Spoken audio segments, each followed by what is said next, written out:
All right, so we're here today for another episode of Generative AI in the Real World. And today our guest is Justin Norman. He is co-founder and CTO at Vera, and he was previously the VP of Data Science, Analytics, and Data Products at Yelp.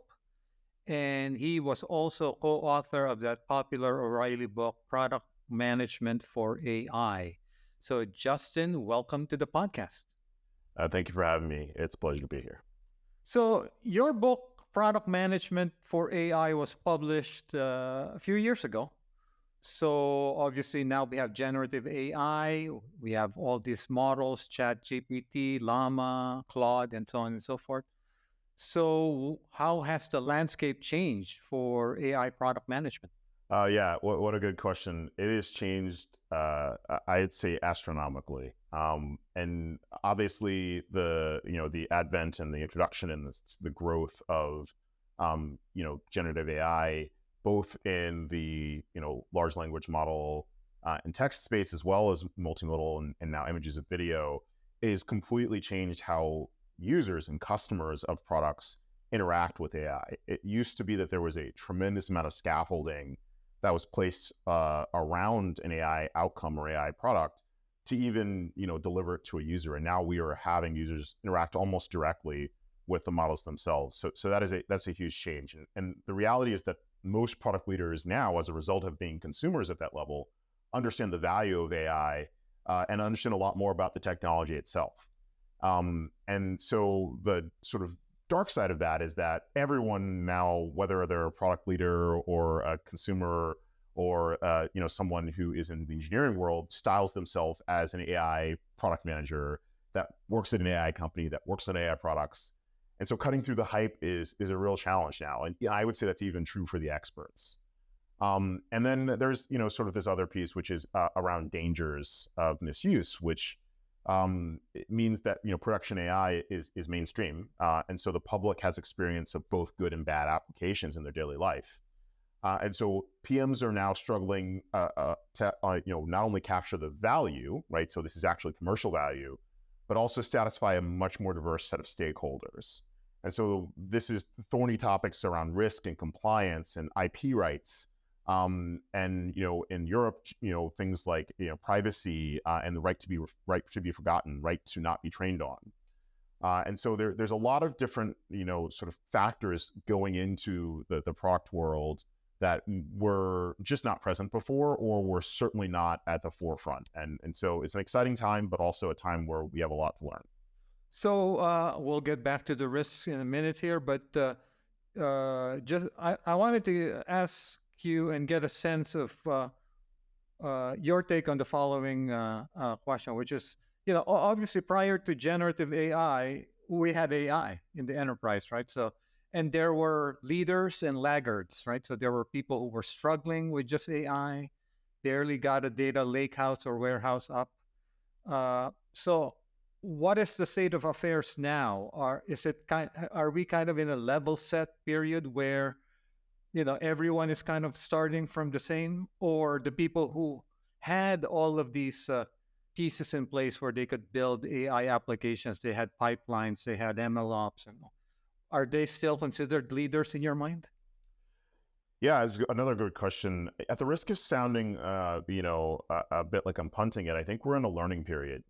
So there was, I think, a moment that you described towards the end there where machine learning operations and the idea of productionalizing machine learning, became a commercial problem that I wouldn't call solved, but it certainly was understood.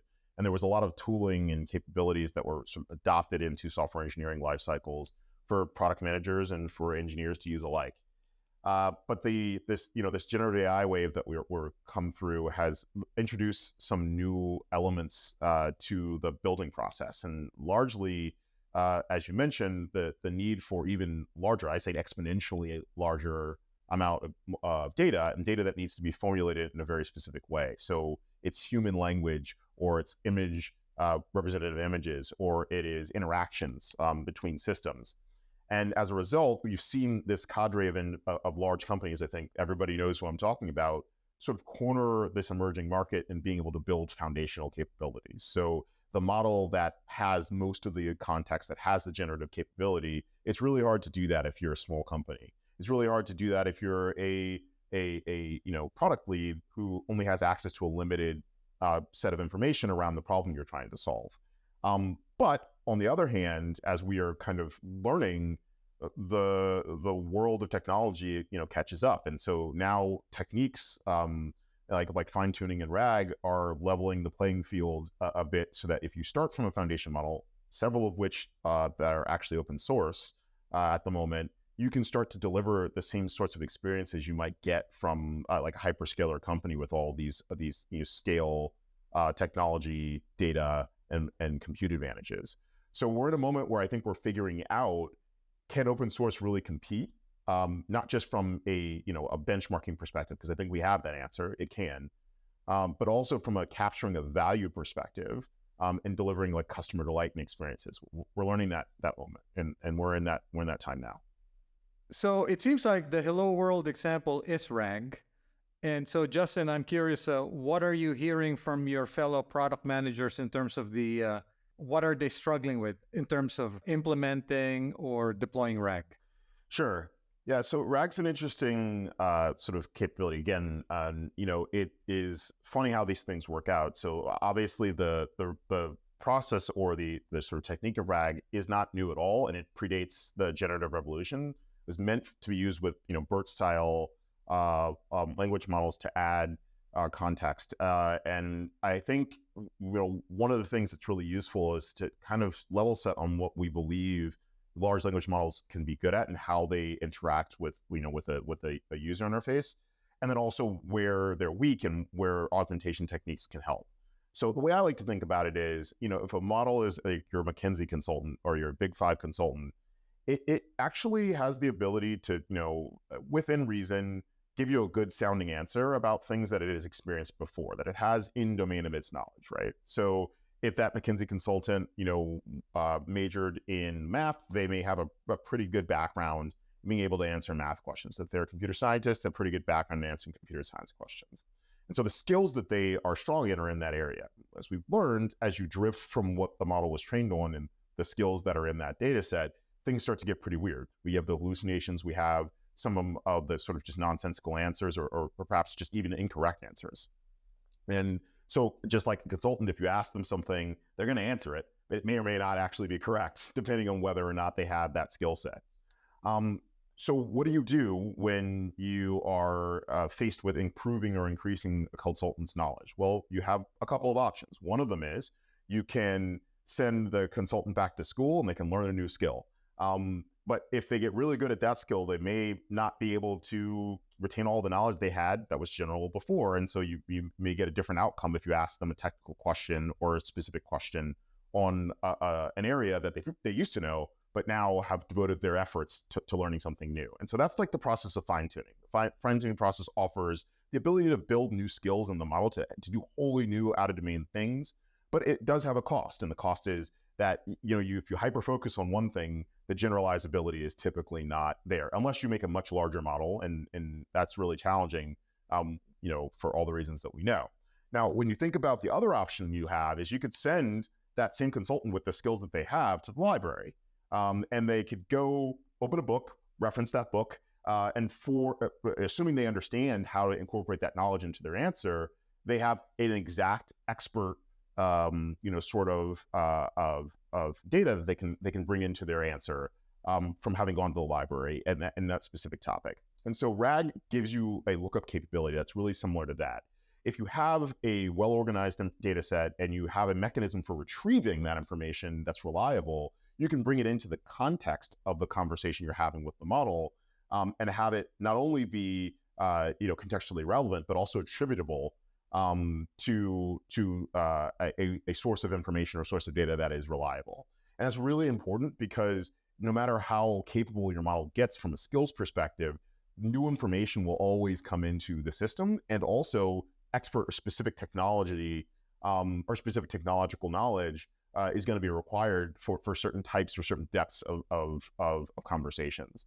And so if you look at the original sort of comparison of RAG that sort of Microsoft, I believe, had just done, It's about agriculture, and they were teaching these models to to build knowledge bases around agricultural implementations in austere environments, irrigation, things like planting and cultivating crops. And it turns out that you needed a balance of both fine tuning and RAG in order to have the sort of credible answer over time that people are looking for. So for a product leader, it's about understanding which tools are good for the job, understanding which where the limitations of a model happen to be from a knowledge and from an outcomes perspective, and then also understanding how to test the interaction and feedbacks with the user population you're in to adjust your investment in any of those three areas. So I think that's just a really important context to be able to give to PMs as they're both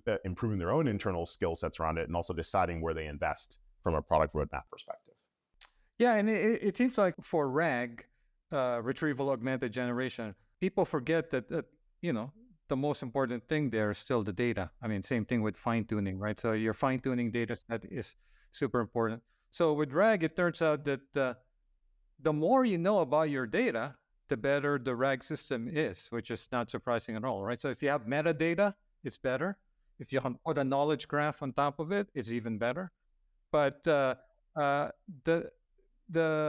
guess the thing about RAG is it's surprisingly useful even out of the box. So you get a little bit of value. So it's a bit tempting to just go overboard, correct? I think that's true. And I think you made a really good point, which I want to expand on too, which is about, it's certainly about the data, but it's also about how the data is organized. Like there are really awesome data sets that then get put into a vector store that aren't organized well, and then the retrieval process is bad. So you would have spent all this time curating, cultivating information, but you can't get it out in a way that a model can understand. So that's a really important area of work. And so the library analogy, again, continues, I think, to pay dividends. And that like the decibel systems, the organizational systems for rapid retrieval and accurate retrieval actually become a lot of the core of why this works well. And so, you're right to kind of like to center on that. But I think there's also, a skills conversation to be had as well around, what the system architecture needs to look like to support a process like this. Search in particular is really messy and complicated problem. It has been since the origin of the internet and even before. And so what we're really recognizing here is that, you have to be good at, the actual encoding process, right? So you have to have an embedding model that is good at, providing a good representation of complex information. You have to have a storage mechanism that is robust enough to put a lot of things in a well-organized fashion at a reasonable, scaling factor of growth.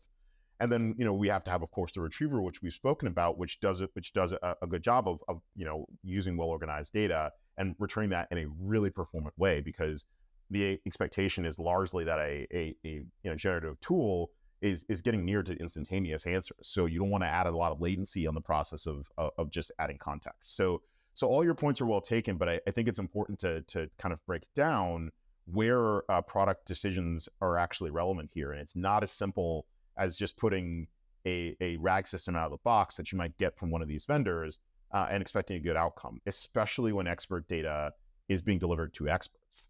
So I think that's where a lot of the sensitivity comes in. Yeah, I would add even something even earlier in the pipeline, which is information extraction.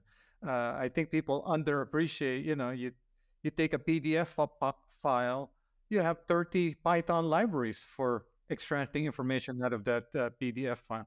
And then you have chunking that information and so on and so forth. But it seems like, Justin, am I wrong to say that certain parts of the pipeline, I think, are under invested in from the VC perspective? There's still many people working on models, orchestration, vector stores, but the ETL and data engineering for this type of data set, we don't have as many startups. I think that's starting to change as folks recognize what delivering on the actual capital value of generative AI is going to look like. We went through an experience last year and like mostly last summer, I think that you probably remember, where the demos were just so interesting. It was for every application you could possibly think of. That's where a lot of the venture capital was being put towards. Like, well, let's think about how we can solve a problem for flight attendants. Let's think about how we can solve a problem for kids. Let's think about how we can solve a problem, for document review. And so a lot of companies sort of wrapped themselves around a generic generative capability and then did it for a specific community of interest. And that's where a lot of the capital went. And as the experts, as we just sort of just talked about, join the user base, they realize like, this isn't any better. It's actually causing me a lot of time to have to refine, my promises. It's causing me a lot of time to have to refine the responses into something I can use. And then we start to see these enhancement techniques that we've just been talking about come up. So now I believe, as we learn more about what it takes to actually make a successful generative company, you're going to see the investment shift. It has to into these enabling capabilities. And so, even myself, when we started Vera, we're really interested in solving, some of these specific problems downstream. And we realized that the bigger opportunity was in some of the scaffolding. And in our case in particular, compliance, policy management, safety. But you're right, all the way through the landscape of things, whether it be information extraction, all the way through presentation, there's going to need to be additional development.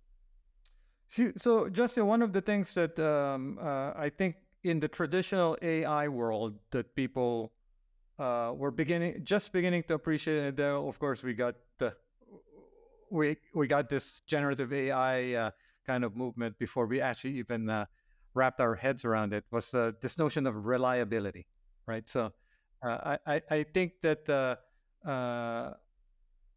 in certain other domains, reliability is so important, right? So I mean, you think of flying planes and control theory, right? So the controllers that they use, right? So in machine learning, we're a little more kind of loosey-goosey in terms of reliability. Of course, generative AI, now you've got something that is producing new answers each time you prompt it, right? So do you have anything to say about in terms of reliability challenges, or are they actually challenges, or am I just imagining?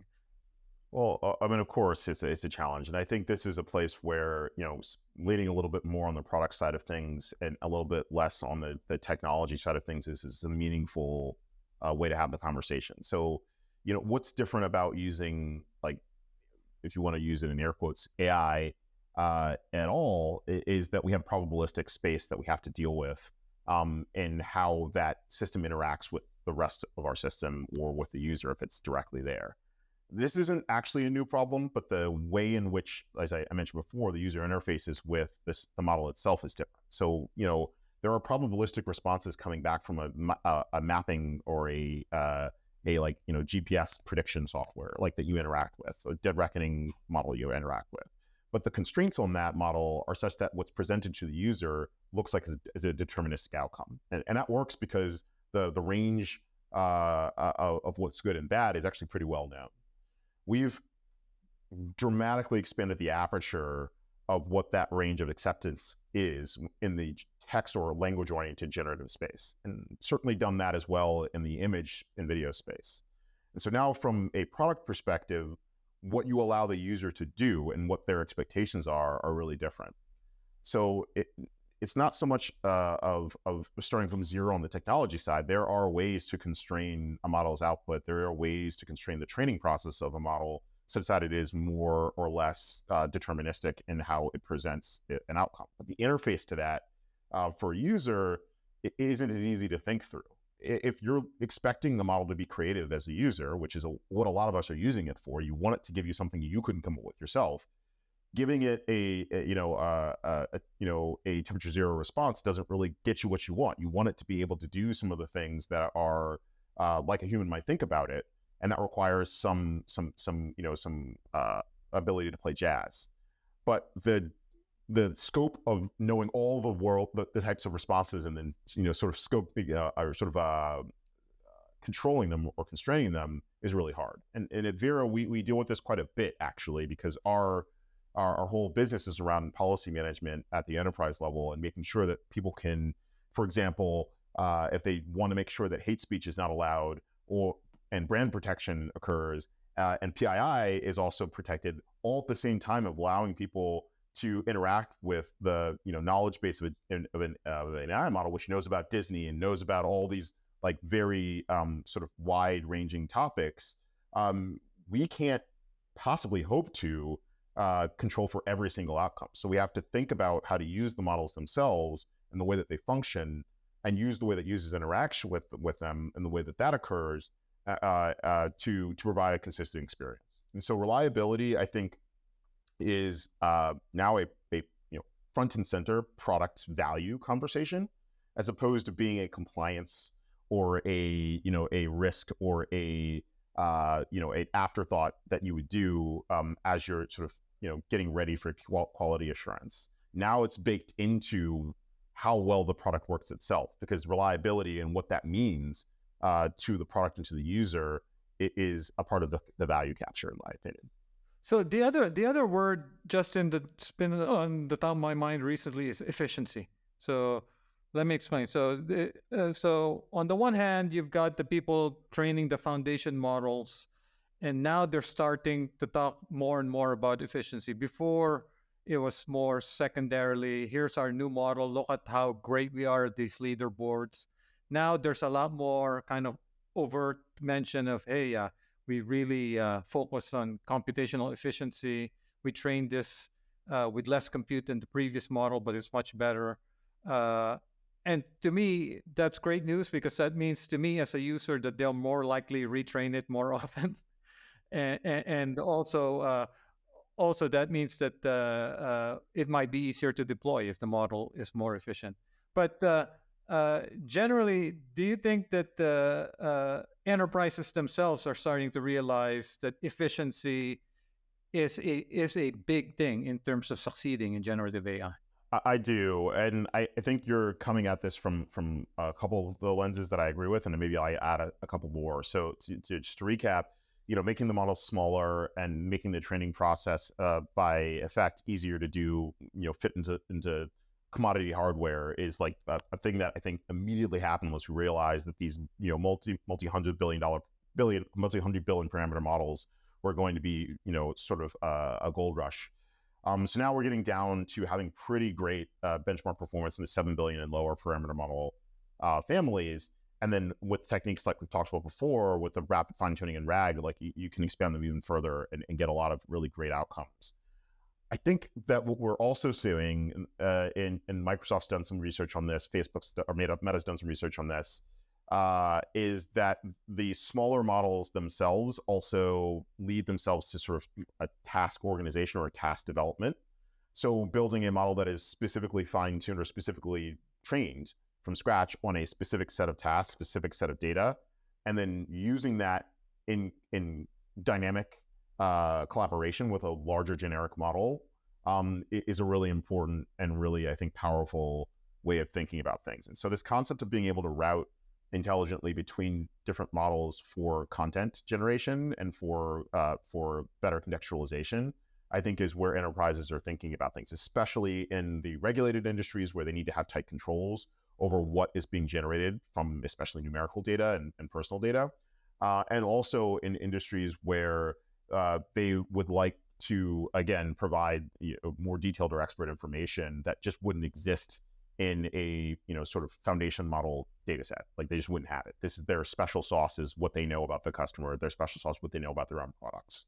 So I think that is what's kind of taking up a lot of research and sort of product development time.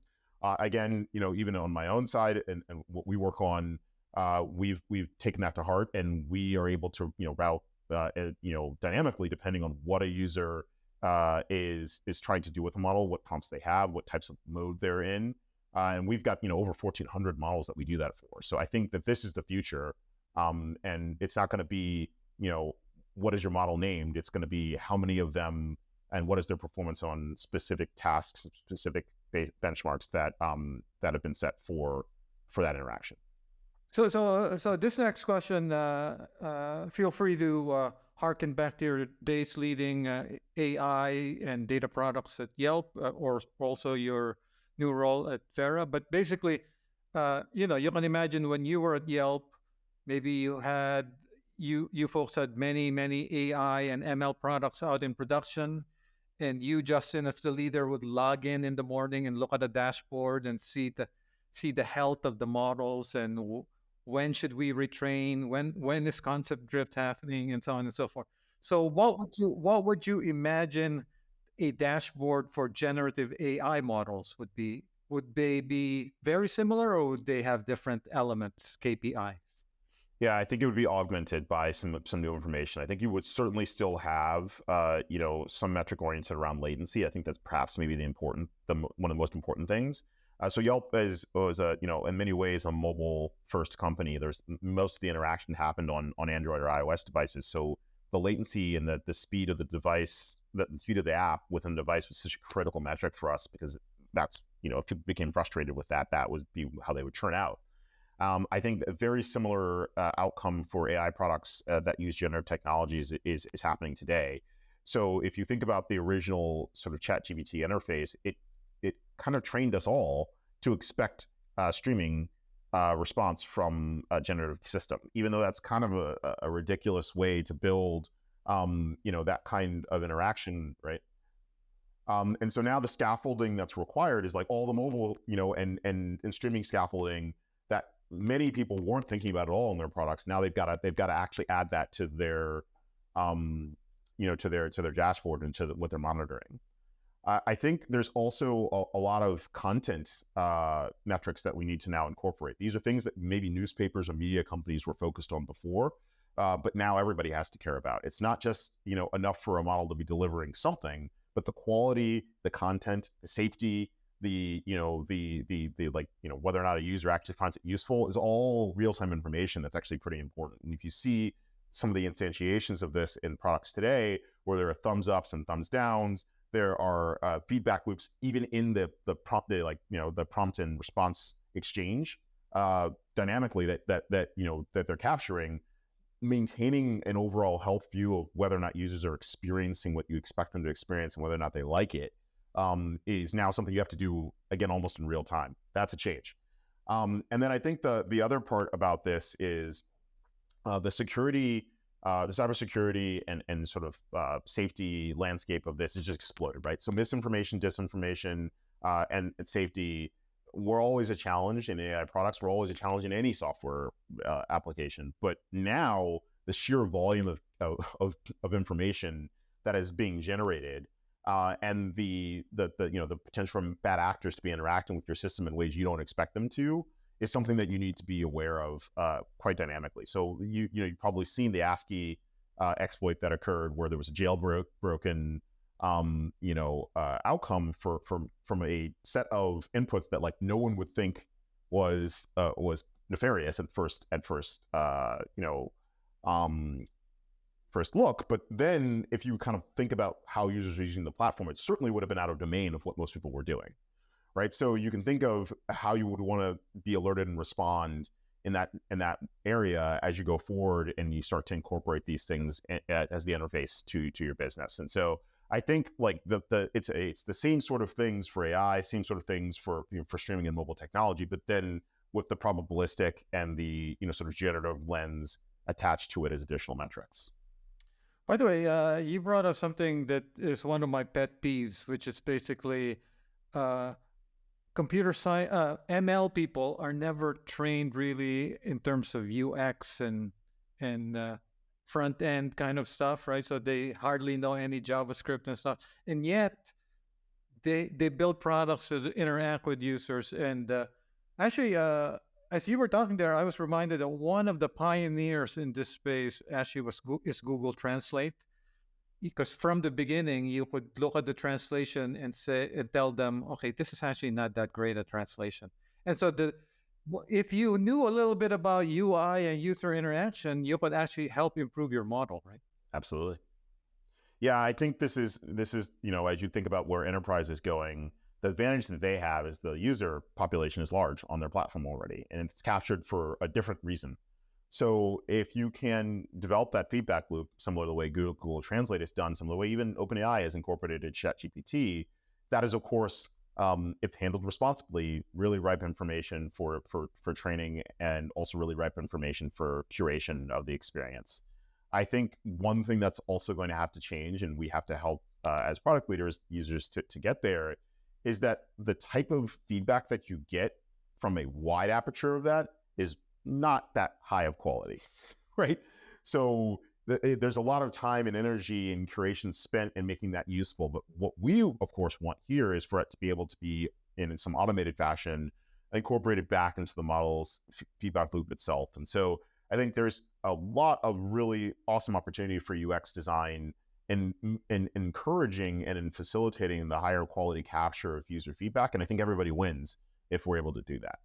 So now, in closing, I would be remiss if I did not ask you about deepfakes, given that another hat that Justin wears is he's a grad student at UC Berkeley, working with the father of digital forensics, Hani Farid, which actually, listeners, you should go Google Hani Farid, Farid, New Yorker. There's a profile of him and Alyosha F. Ross in the New Yorker. That's excellent. So, deepfakes.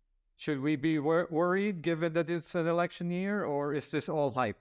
We should be worried about all generative capabilities going into election cycle and beyond. I think, I think about this all the time, obviously. This is the foundation of my graduate work. But deepfakes in particular have become, I think, highly credible, which is a challenge. Historically, there were a lot of techniques pioneered even by Hani that allowed us, even if you had to be an expert, with some tooling to determine deepfakes and to be able to take action against them. And largely what we were seeing this happen was like a lot of work. You'd have to effectively build a digital studio to create a deepfake, and then have an actor that had the ability to mimic the person, and then you could upload that, and then it may go viral, but at least we could debunk it relatively quickly. Now, with the advent of the sort of LLM based media generation, and then of course what we're seeing in things like Sora, which have long form video at a very high quality, if you combine this, it's really just quite challenging for the average human or even an expert human to be able to determine what in fact is fake. And so I think what is sort of most alarming about this is our the defenses to it, our policies to it, we're having trouble keeping up with the history, the previous versions of this. And now what we're going to see is, even if it's not at the highest quality, an absolute explosion of content across all media channels that have to do with mis and disinformation, especially going into election cycles. So I think we have to be a few things. One, extra careful. Make sure that, similar to a RAG system, you are looking for source confirmation that what you're ingesting has been fact checked by a human being, and that human being is credible. This is just like things that I think are a part of living in 2024. The second part is understanding that sort of, or developing your own technical baseline as a human being. We, at the beginning of the internet, there were a lot of people out there who certainly didn't have the understanding of the inner workings of routing and switching or protocols. But they did understand that there was an ever increasing branching set of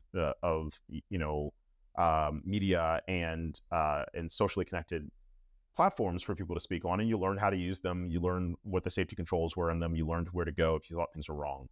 And I think that's a muscle memory we need to develop around AI, assisted or AI generated media, and we have to, as a community, as a global community, sort of help each other out on that and make sure we're utilizing the right forms. Last bit, of course, is the technology and the science, and continue to invest in areas where that sort of cyber defense, counter misinformation defense, and then of course like monitoring, alerting aspect that you already mentioned, is a growing talent pool and a growing body of research that we can leverage. And as a product lead, and I would be remiss if not to talk about that, your responsibility is to surface to the users when you are in fact creating a generative outcome that is net new and is perhaps especially along sensitive topics, not to be taken as a true outcome or a true veracity. And so we've seen things like that show up in the watermarking that some of the companies have agreed to do. We've seen some of that show up in labeling on social media that some companies have agreed to do.